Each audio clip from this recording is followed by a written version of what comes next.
તારીખ 11/2/1996 પાંડુ માસ મેવાડા સુથારના સમૂહ લગ્ન પ્રસંગે સ્વામી સચ્ચિદાનંદ પરમહંસ ભક્તિ નિકેતન આશ્રમ પેટલાદ દંતાલીવાડાનું પ્રવચન.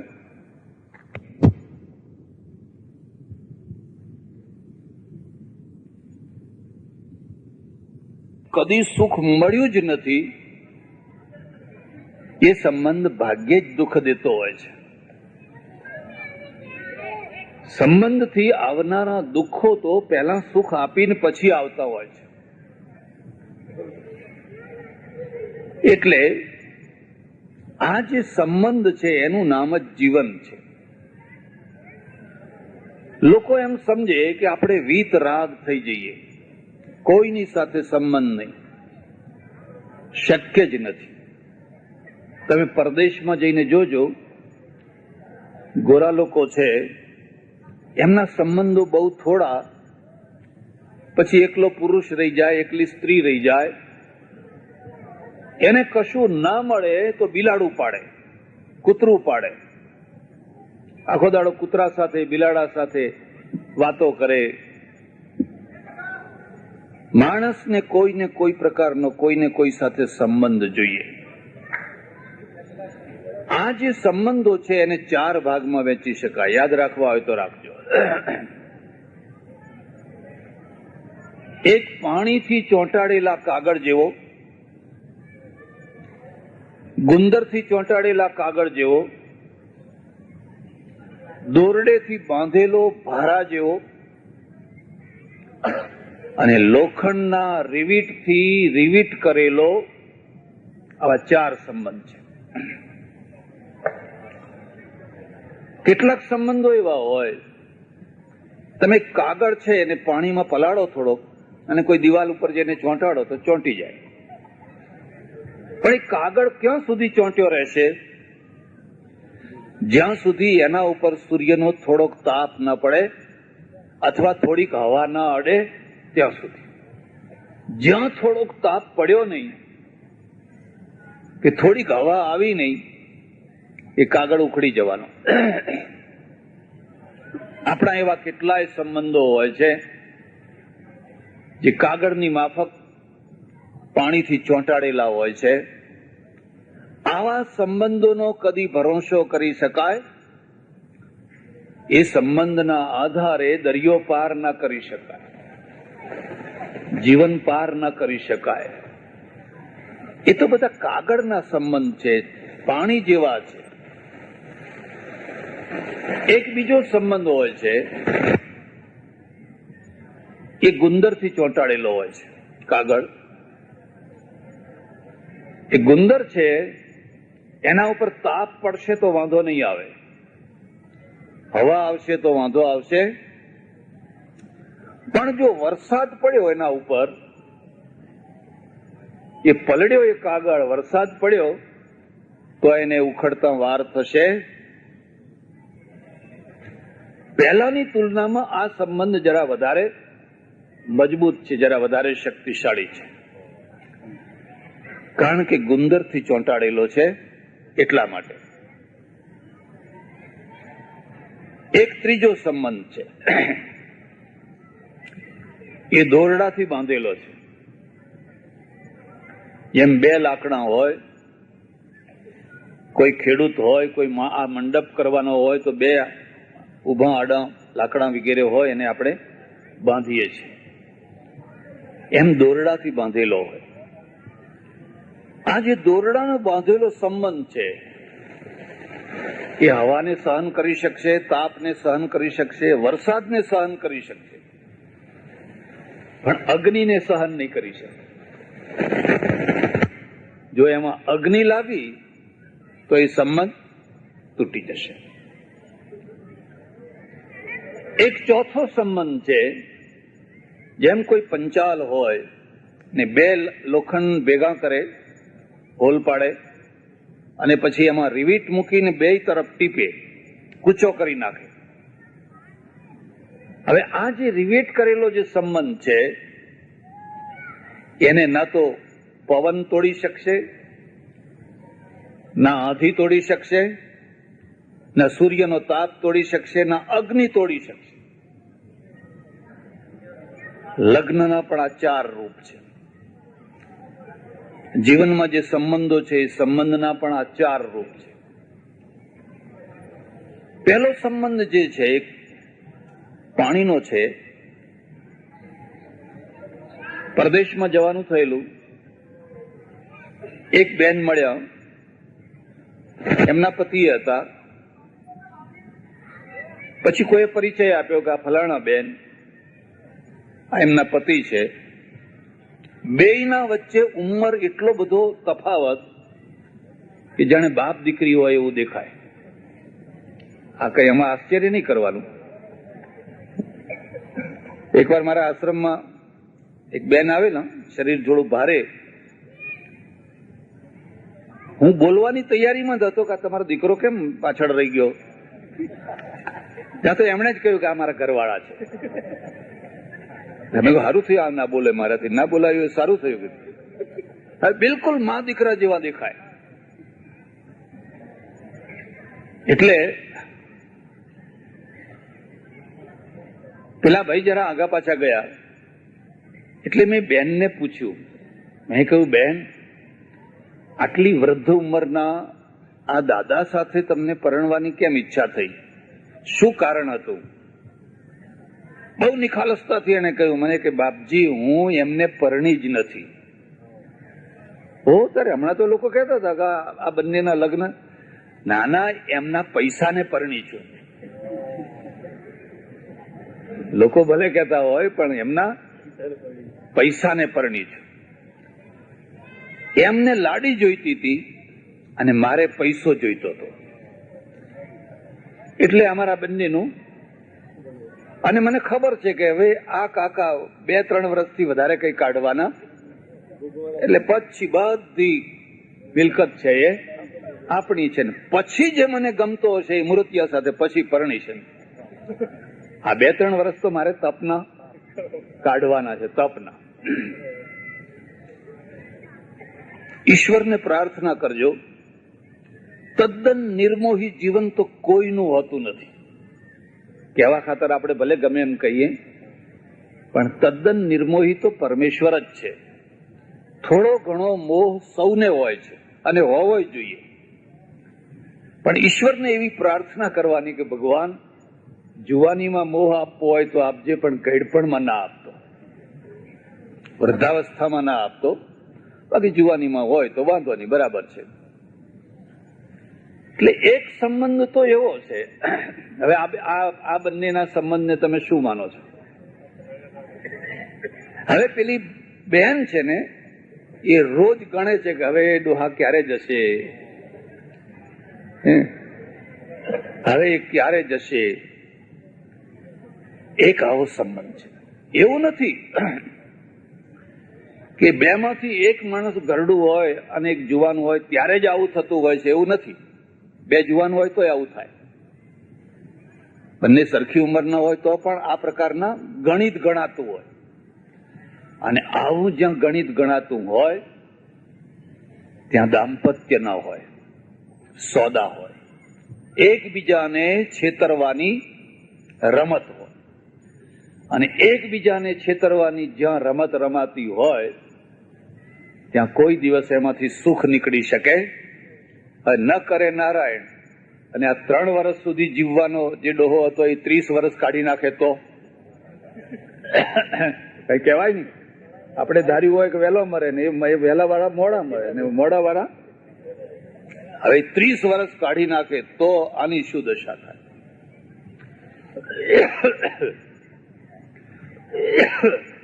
એક બીજી વાત, પણ આપણા જીવનમાં આવા સંબંધો નાના મોટા, વેપારમાં, પડોશમાં, બીજે ત્રીજે આવા સંબંધો રહેતા જ હોય છે. તમે એક કાગળ છે એને પાણીમાં પલાળ્યો અને દિવાલ ઉપર ચોંટાડ્યો અને 1-2 કલાકમાં તાપ લાગવાથી ઉખડી ગયો, પણ ઉખડી ગયાનું તમને દુઃખ ન થતું હોય, અથવા ચોંટાડતી વખતે જ તમને એવો ખ્યાલ હોય કે આ તો અડધો કલાક રહેવાનો છે, એથી વધારે કઈ રહેવાનો,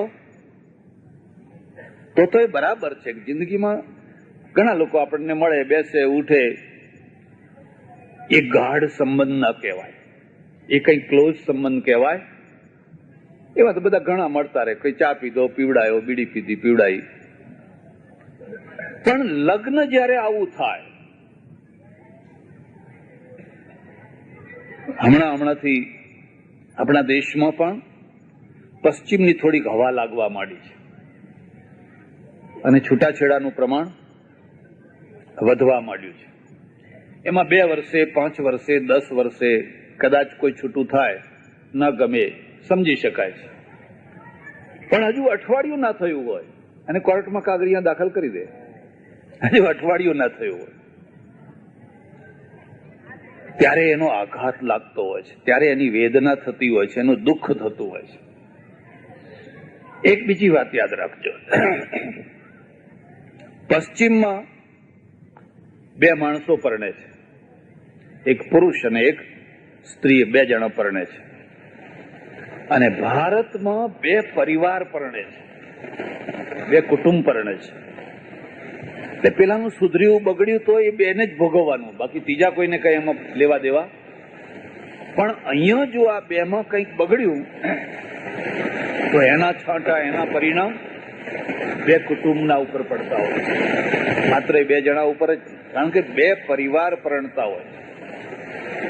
આ 2 પરિવાર જે પરણે છે ને, એનું નામ જ સંસ્કૃતિ છે, એનું નામ જ કલ્ચર છે. એટલે તો આટલા બધા માણસો ભેગા થયા છે. 12 જણા પરણવા હોય તો 12 દુ 24, બહુ તો 24 દુ 48 બીજા, બહુ થઈ ગયા. આટલો બધો આખો સમાજ ભેગો થયો છે, એનું નામ જ સંસ્કૃતિ છે.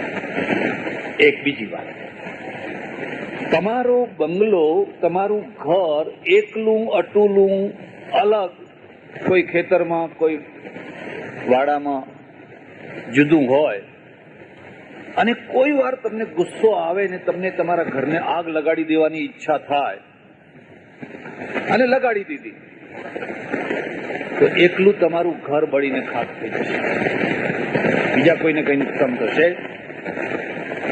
પણ તમારું ઘર લાઈન બંધ જે રો હાઉસ છે એના વચ્ચે છે. બધા આપણે ત્યાં તો લાઈન બંધ ઘર હોય ને, આખો મોહલ્લો હોય, કરો, એકનો કરો, બીજાનો કરો, બધો એ બધો હોય. હવે વચ્ચે તમારું ઘર છે અને તમને તમારા ઘર ઉપર ગુસ્સો ચડ્યો અને તમે તમારા ઘરને આગ લગાડો, તો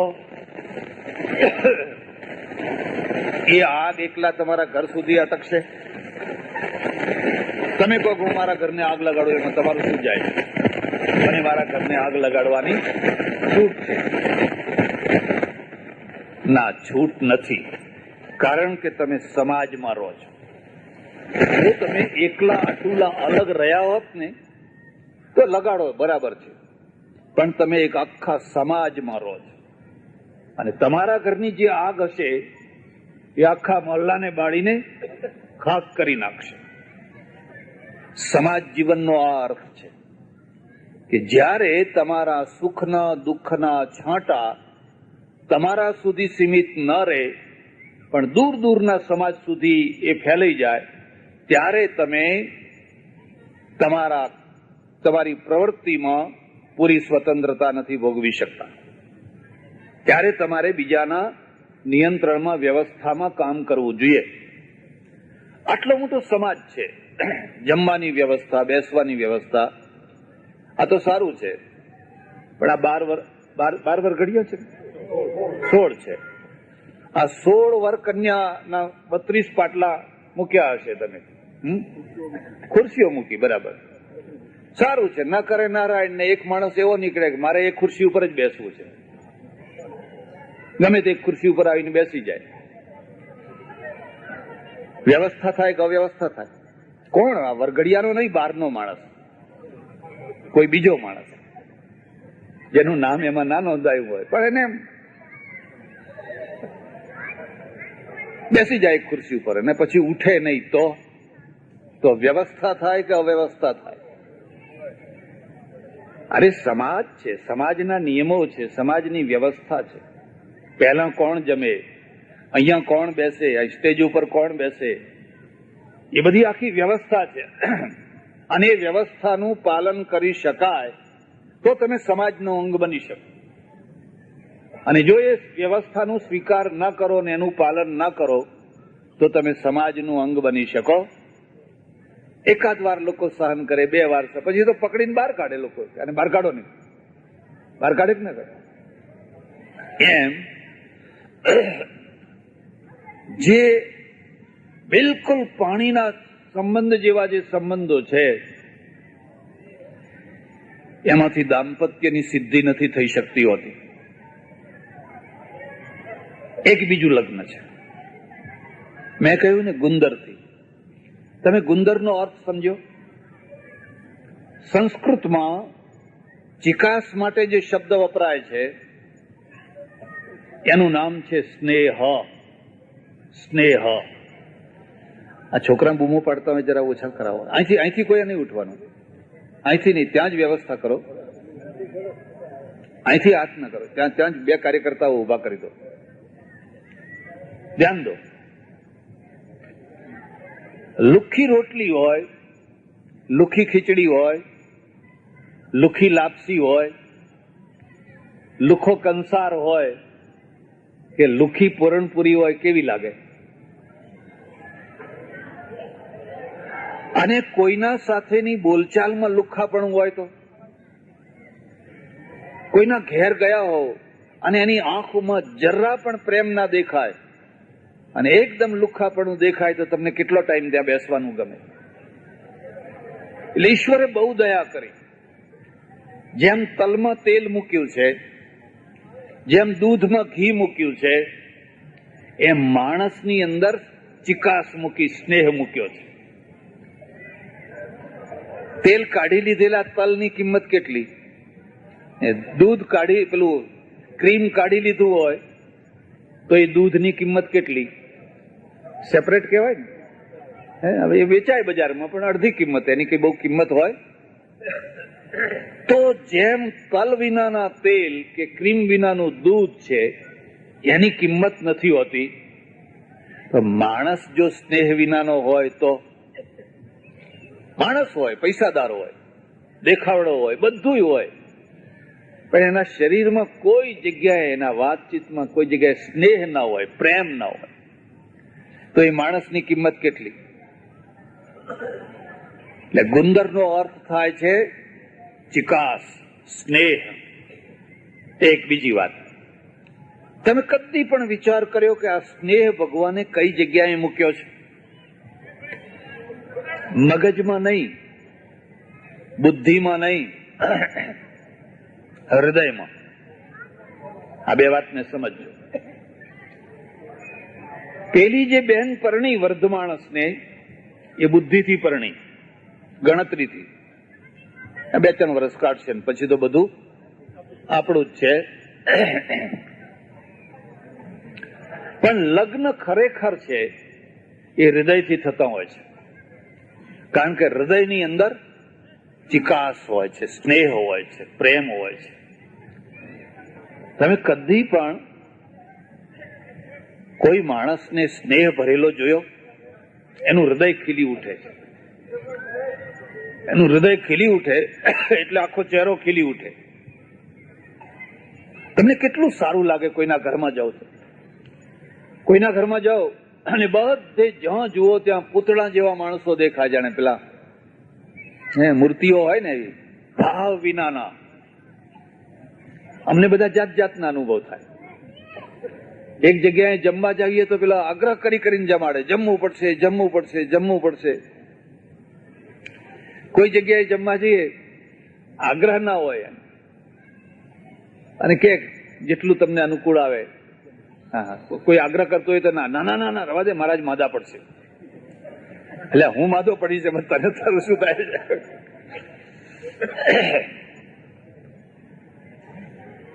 માણસને વાનગીઓ યાદ નથી રહેતી, પ્રેમ યાદ રહે છે. તમે શું વાનગીઓ બનાવી હતી એ તો લોજમાં સારામાં સારી વાનગીઓ બધી આપે છે. માણસને જે યાદ રહે છે કોઈના ઘેર જમવા જવાનું, એનો પ્રેમ યાદ રહે છે, એનો ભાવ યાદ રહે છે. એટલે 2 પ્રાણીઓ, સ્ત્રી અને પુરુષ, બંનેના હૃદયમાં પરમેશ્વરે પ્રેમ મૂક્યો, એટલો પ્રેમ મૂક્યો, એટલો પ્રેમ મૂક્યો, એટલો પ્રેમ મૂક્યો કે આ બંને એકબીજા વિના રહી ન શકે. કોઈને પરણાવવાનો ઉપદેશ નથી આપવો પડતો. આપવો પડે છે? સાધુ બનાવવાનો ઉપદેશ આપવો પડે. જો બેટા સંસારમાં કઈ નથી હો, બધું અસાર છે, બધું મિથ્યા છે, બધા સ્વાર્થના સગા છે, આવી બધી જાત જાતની વાતો વર્ષો સુધી એના મગજમાં ભરો તો એ બાવો થાય. પણ કોઈને એમ નથી કહેવું પડતું કે જો ભાઈ ભૂખ લાગે તો ખાજો. હા, અરે ભૂખ લાગશે એના પહેલા જ ખાવાનું ખોળવાનો છે. એ ફ્રીજ ક્યાં છે, છીકું ક્યાં છે,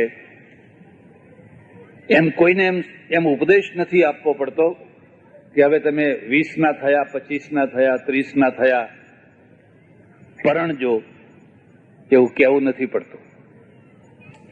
ઉલટાનું પછી જો મોડું થયું હોય તો એ લોકોને કહે છે કે બધાનું જુઓ છો ને મારું કેમ નથી જોતા? તમે બધાનો ખ્યાલ કરો છો તો જરા મારો તો ખ્યાલ કરો. એમાં એનો કોઈનો દોષ નથી. માણસ નરનારીની વાત જવા દો, પશુ પક્ષી માત્રમાં તમે જુઓ. જંગલમાં રહેનારું પ્રાણી હોય, આકાશમાં ઉડનારું પક્ષી હોય, પરમેશ્વરે એવી રચના કરી છે કે એકબીજાના પ્રત્યે તીવ્ર ઝંખના, એવી મોટી તીવ્ર ઝંખના કે ઝંખનાને પૂરી કરવા માટે બાકી બધા સુખ ડૂલ કરવા તૈયાર થઈ જાય, બધા સુખ છોડી દેવા તૈયાર થઈ જાય, મા બાપને છોડવા તૈયાર થાય, મિલકતને છોડવા તૈયાર થાય, કોઈની હત્યા કરવી હોય તો હત્યા કરી નાખવા તૈયાર થાય. થઈ જાય ને, ખૂન કરવા હોય તો ખૂન કરી નાખે, જેટલું કરવું હોય એટલું બધું આના માટે કરી નાખે. કોઈ પરમેશ્વરે બે હૃદયની અંદર આવી ભાવનાઓ મૂકેલી છે. સમાજનું કામ શું છે કે આવી જે પરમેશ્વરે મૂકેલી જે ઊંચામાં ઊંચી જે ભાવના છે એના ઉપર સંસ્કૃતિનો જામો પહેરાવવામાં આવે. સંસ્કૃતિનો જામો શું કામ કરશે?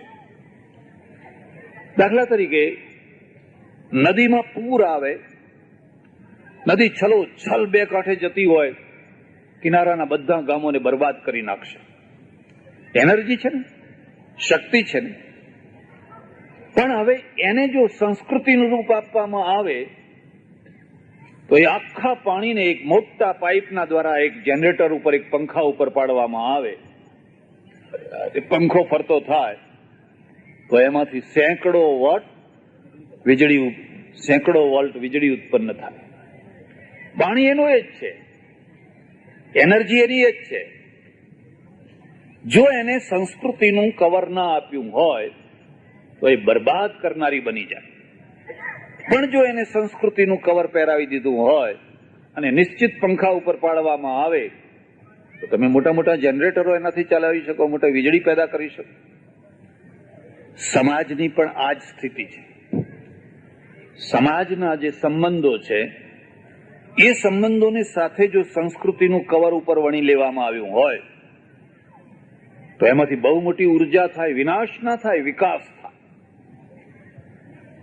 આ જે પતિ પત્નીઓ છે, આજે બન્યો 16, એ હૃદયના પ્રેમથી, સ્નેહથી એકબીજાના સાથે બંધાયા અને એમને નક્કી કર્યું. એક બીજી વાત પણ યાદ રાખજો, હૃદયના સંબંધોમાં બુદ્ધિની ગણતરી નથી હોતી. અને બુદ્ધિની ગણતરી જ્યારે પરાકાષ્ઠાએ પહોંચે ત્યારે હૃદય છે ને એ ડેડ બની જતું હોય છે, એ નિષ્ક્રિય બની જતું હોય છે.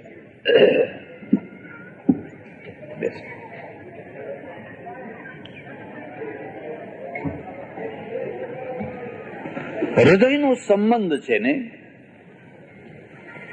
એ લાગણી પ્રધાન છે, ઉર્મી પ્રધાન છે, ભાવના પ્રધાન છે. એટલે કેટલીક વાર એવું બને કે આખો સંબંધ તમારો આંધળો હોય,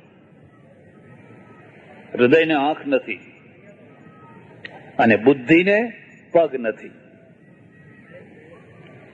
કેટલીક વાર એવું બને કે તમે હૃદયના આવેગમાં એવા ખોટા માર્ગે ચાલી ગયા હોવ કે ઊંડામાં ઊંડા ખાડામાં પડવાનું હોય તો પડવા તૈયાર થઈ જાય. તમને એવું ભાન ના રહે કે આ ખાડામાં મારો વિનાશ થઈ જશે, કારણ કે હૃદયને આંખ નથી. એટલે વળી પાછી સંસ્કૃતિ આવે, અને સંસ્કૃતિ શું કામ કરે કે હૃદયની સાથે વડીલોની આંખ જોડી દે. આ જે વરકન્યાઓ છે એકલા એકલા પરણી શકે, ઘણા પરણતા હોય છે, પણ જયારે વડીલોની આંખ ભેગી મળે ને ત્યારે આંધળું હૃદય દેખતું થાય. મુદ્દાને સમજો. યુવાવસ્થા ઉભરાની અવસ્થા છે. જે પાર કરી ચૂક્યા હોય એમને પૂછી જોજો. ઉભરો એક ઉભરો છે, અને જે આજે પૂર્ણ વૃદ્ધાવસ્થાએ પ્રૌઢાવસ્થાએ પહોંચ્યા હોય એમને પૂછજો કે યુવાવસ્થામાં જો વડીલોનું કવચ ના મળ્યું હોત, મા બાપ, ગુરુજનો કે વડીલો એમનું જો કંટ્રોલ, નિયંત્રણ ન મળ્યું હોત તો અમે બરબાદ થઈ ગયા હોત, તો અમારો વિનાશ થઈ ગયો હોત. કારણ કે એ વખતે ભાન જ નતું કે આ રસ્તે શું થશે, એનું ભાન જ નતું. વર અને કન્યા બે સ્વતંત્ર રીતે લગ્ન કરે અને સમાજ અને વડીલો ભેગા મળીને લગ્ન કરે, એનો આ ફરક છે. પ્રેમ લગ્નનો હું વિરોધી નથી. ખરેખર સાચો પ્રેમ થયો હોય ને બે પ્રાણીઓ લગ્ન કરતા હોય તો બરાબર છે, પણ જો મોહ થયો હોય ને ઉભરો થયો હોય એ લગ્નો બિલકુલ નિષ્ફળ જતા હોય છે, બિલકુલ નિષ્ફળ જતા હોય છે. અને એ નિષ્ફળતાને સૌથી વધારેમાં વધારે ભોગવવાનું સ્ત્રીને થતું હોય છે. હમણાં મારે સુરત જવાનું થયું, બધા ઘણા લોકો મળવા આવેલા. એમાં એક ડોક્ટર બેન, બહુ સારી બેન ડોક્ટર, મને કે મારા પતિ મને બોલાવે એવું કંઈક કરી આપો ને. મેં કહું હું માદળિયા કરતો નથી, દોરા બાંધતો નથી. પછી બિચારી રડી. મને કે મારા પતિ ડોક્ટર છે અને હું એ ડોક્ટર છું, એ સારું કમાય છે ને હું એ સારું કમાઉં છું, પણ એ મુંબઈમાં એમના ઘરમાં મને પેસવા દેતા નથી.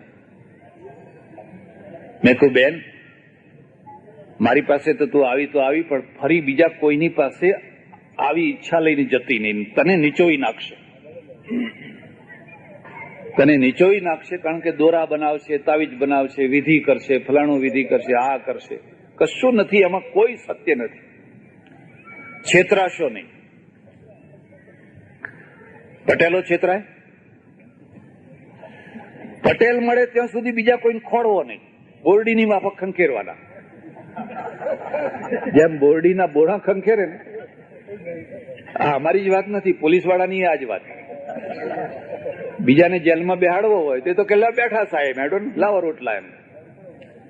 અને પેલાને તો બેહાડ્યા પહેલા જ બુમાબુમ, મને છોડો, મને છોડો. ખંખેરો આવે, જેટલું ખંખેરાય એટલું. આવી કોઈ વિદ્યા નથી, આવા કોઈ દોરા નથી, આવા કોઈ તાવીજ નથી, કોઈ જગ્યાએ ખોટે ખોટા ચક્કરમાં પડતા નહીં. પણ મોટા ભાગે લોકો આવા ચક્કરમાં પડી જતા હોય છે. મેં એમને કહ્યું કે જો એ તને ન જ બોલાવતો હોય તો તું ઉપર પડતી શું કામ જાય છે? માર ખાવા જાય છે? ડોક્ટર થઈ છે, તું ભણેલી છે, અભણ તો છે ને, શું કામ માર ખાવા જાય છે? તારું મન મનાવી લે અને કોઈ બીજી જગ્યાએ હવે લગ્ન કરી લે. મને કે એ થતું નથી. એમ એ થતું, એકનું હૃદય છે એમાં ગાંઠ પડી છે અને બીજાના હૃદયમાં ગાંઠ પડી એટલે આ સંબંધ તૂટ્યા. હજુ એનું પ્રકરણ પતાવીને એને વિદાય કરી કે જે ભાઈમાં જેના ઘરમાં ઉતરેલો એની કામવાળી જુવાન, કામવાળી ના લાગે, એવું જ લાગે કે આ શેઠની દીકરી હશે. એ આવી, એ મહારાષ્ટ્રીયન. મને કે મારો નવરો છે ને, એટલે નવરો એટલે પતિ, એ મને બોલાવે એવું કરો ને. મેં કહ્યું આ ધંધો કરવા જેવો છે. મંદીના દિવસો હોય ને કશું કામ ના ચાલતું હોય ત્યારે આવો ધંધો. એટલે આ જ્યોતિષ તમે પેપરમાં વાંચો ને, રોજ એક 5-7 જાય, અને બધા હોટલમાં ઉતરવાના, કોઈના ઘેર નહીં ઉતરવાના. કારણ કે કોઈના ઘેર ઉતરે પેલા બધા દાવો લઈને આવે કે આ ક્યાં ગયા, અમારું કઈ કામ ના થયું, હોટલનો રૂમ નંબર ફલાણા. પણ તમે વિચાર કરો, ગુજરાતમાં કેટલા ભોળા માણસો ભટકાતા હશે. મારા ઓળખીતા એક જ્યોતિષી છે, દર વર્ષે એ 10 થી 12 લાખ રૂપિયાની જાહેર ખબર આપે છે. કેટલી? પેપરોમાં.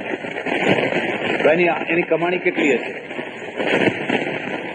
એક વાર હસતા હસતા બધી વાત એને કહી, પેલા શું કરે છે તું? આ મને કે બાપજી, ઝુકતી હે દુનિયા, ઝુકાને વાલા. એને મુંબઈમાં 2 ફ્લેટ રાખેલા છે, એક નીચે ને એક ઉપર. એટલે જે કોઈ માણસ આવે એ સીધો પેલા નીચેના ફ્લેટમાં એના સેક્રેટરી પાસે જાય. એટલે સેક્રેટરી બધું એને ફોર્મ આપે, આ કે બધું પૂછે. સેક્રેટરીને ખબર પડી જાય કે આને શું દુઃખ છે. એને અને એક નિયમ છે કે આ જ્યોતિષીઓ પાસે દુઃખી માણસો જાય, કોઈ સુખી કોઈ જાય, એને એમ ખબર પડી જાય કે આને સંતાન નથી. એટલે પૂછે, અરે તમે કઈ ફળ ફળાદી મહારાજ પાસે મૂકવા લાયા? ખાલી હાથે આવ્યા? ખાલી હાથે જવાય નહીં. લો આ કેળું લઈ જાઓ. એ કેળું પેલાના આગળ મૂકે એટલે પેલાને ખબર પડી જાય કે આ છોકરા માટે આવ્યો છે. મોસંબી મૂકે એટલે ફલાણું, ફલાણું મૂકે, એપલ મૂકે એટલે ફલાણું, ફલાણું મૂકે એટલે ફલાણું. મને કે ધમ ધોકાર ચાલે છે. ખાલી જોવાનું એટલું જ નહીં, જોયા પછી બધી વિધિઓ બતાવવાની. જોવાના પૈસા તો લેવાના જ, પણ એ પૈસા લીધા પછી પાછી વિધિઓ બતાવવાની. કદી આવા ચક્કરમાં ના પડશો. એક પરમેશ્વર ઉપર દ્રઢ શ્રદ્ધા રાખજો. જે કામ ભગવાન કરશે ને એ બીજા કોઈનાથી થવાનું, અને ભગવાનને જે કામ નહીં કરવું હોય એ બીજા કોઈ પણ કરી શકવાના. ઈશ્વર ઉપર તમારી શ્રદ્ધા કાચી હોય એટલે પછી આ ફાંફા મારતા તમે. એટલે એક હૃદય છે, એમાં લાગણીઓ છે, ઉર્મિઓ છે, અને એ સંબંધ મગજના સંબંધ કરતા હૃદયનો સંબંધ વધારે ચિરંજીવી હોય છે. પણ આમાં એક ખાસ વાત યાદ રાખવાની, કે જે લોકો હૃદય પ્રધાન હોય, બહુ લાગણી પ્રધાન હોય ને, એમનો પારો કદી પણ એક લેવલ ઉપર ના રહે. કોઈ વાર બહુ ઊંચો હોય તો કોઈ વાર ઊંચો નીચો, ઊંચો નીચો, ઊંચો નીચો. જે દાપણનો સંબંધ છે ને એ જ એક લેવલ ઉપર હોય. ઊંચો નીચો રહ્યા કરે. કોઈ વાર લડે ઝઘડે પાછા ભેગા થાય, વળી લડે ઝઘડે પાછા ભેગા થાય. પણ તૂટે નહીં સંબંધ. લડવાથી સંબંધ તૂટતો નથી, યાદ રાખજો. કેટલીક વાર તો લડ્યા પછી ઉલટો સંબંધ વધારે મજબૂત બને. કારણ કે લડ્યા પછી છે ને એ પછી પાછો સંબંધ સુધરે ને એટલે પાછો દોઢો થઈ જાય, બમણો થઈ જાય. ક્રોધથી સંબંધ બગડતો નથી. સંબંધ જે બગડે છે ને, સ્થાયી સંબંધ, એ મેલથી બગડે છે. મનમાં કે હૃદયમાં કે મગજમાં મેલ ભરાય ને પછી ઉપરથી હસતા હો, ભલે ને ઉપરથી ચા પાણી આપતા હો, પણ પેલો જે મેલ છે ને એ મેલ તમારા સંબંધને કદી સ્થિર રહેવા દેશે. બાકી પતિ પત્ની, હવે શિવ પાર્વતી લડ્યા કરતા, તમને ખબર નહીં હોય, બાકી બહુ લડે. રાધા કૃષ્ણ લડે, સીતારામ લડે. તમે ના લડતા હોય તો તમે જાણો. પણ મને જે ઘણા વૃદ્ધ માણસોએ કહ્યું છે, હું એમને પૂછું કે તમે લડો છો કે મહારાજ રોજ? એમ કે અઠવાડિયામાં એક વાર તો ખરો જ. હું ઘણી વાર લોકોને કહું કે હું તમને લડવાનું વ્રત આપું. લેવું છે? વ્રતનો અર્થ સમજ્યા? અઠવાડિયામાં એક વાર નક્કી કરવાનો કે આપણે બુધવારે લડવું એટલે બુધવારે લડવું, પણ બીજા 6 દિવસ નહીં લડવાનું. પછી એક દિવસ તમારે લડવાનું નક્કી થઈ જાય એટલે સવારથી ગયા આવી જાઓ, હવે આવી જાઓ, કે આજે આપણે લડવાનો દિવસ છે. નહીં લડી શકાય. જે નજીકથી નજીકના માણસો છે એમના સંબંધોમાં આવી ખટપટો થોડી ઘણી રહેવાની જ. શરત એટલી છે કે આ ખટપટોમાં મેલ ના આવવો જોઈએ. એકવાર એક બહેનોની સભામાં જવાનું થયું. બધી બહેનો જ હતી અને બહેનોના પ્રશ્નોની બધી ચર્ચા હતી. તો મેં બહેનોને પૂછ્યું, આમ બધી બેઠેલી, પુરુષ કોઈ નહીં, તમારામાંથી કોઈ પણ ને તમારા ઘરવાળો જો મારતો હોય તો હાથ ઊંચો કરો. તમે કોઈ ના કરતા પાછા. એટલે થોડીક બહેનોએ હાથ ઊંચા કર્યા. એક નજીક બેઠેલી બેન, ચાલ મસ્ત પહેલવાન જેવી, મને વિચાર આવ્યો કે આ પહેલવાન જેવી પછી માર ખાય છે. એટલે મેં એને પૂછ્યું, મેં કહ્યું બેન, તમારા ઘરવાળો તમને શા માટે મારે છે? ઉભા થઈને થોડોક જવાબ આપો. એ ઉભી થઈ અને બહુ નિખાલસતાથી એને કહ્યું કે આપણને ના મારે તો પછી બીજા કોને મારે? એમ સમાધાન થઈ ગયું ને? એ માર ખાય છે પણ એને છૂટા થવું, માર ખાય છે પણ છતાં એને ઘરવાળો વાલો લાગે છે. જો એને એમ કહીએ કે લાવો ત્યારે આપણે છૂટું કરે, ના કે હોય તો એ તો મારે, એમ કે એના આપણને ના મારે તો કોણ મારે? એમ એના મગજમાં એક ભાવ છે અને એ શું છે? હૃદયનો પ્રેમ છે. પેલો ક્રોધમાં, આ હઠ કરે ને પેલાને ક્રોધ ચડે ને પછી જરા ટેમ્પરેચર વધારે ઊનું થઈ જાય. મારા ઓળખીતા એક શાસ્ત્રી છે, શાસ્ત્રી હો, ભાગવતના સારા કથાકાર છે. મને કે બાપજી શું કરું? 2 મહિને એકાદ વાર ડોઝ આપી દઉં, પાછું 2 મહિના ચાલે. એમ આ તો તમને શીખવાડતો નથી, પાછા શીખતા નહીં પાછા તમે. બાકી અમારા ઘરમાં કશું જ નહીં એમ કે, પણ દર 2 મહિને માથા હલાવે છે એટલે જરૂર આમાં પણ કંઈક, આમાં મેલ નથી. ભલે ક્રોધ રહ્યો, ભલે સાથે રહ્યા, કોઈ વાર પેલો બોલે તો આ ઠંડુ થઈ જાય, કોઈ વાર આ બોલે તો આ ઠંડુ થઈ જાય. હું તમારો ટાઈમ વધારે નથી લેતો ને?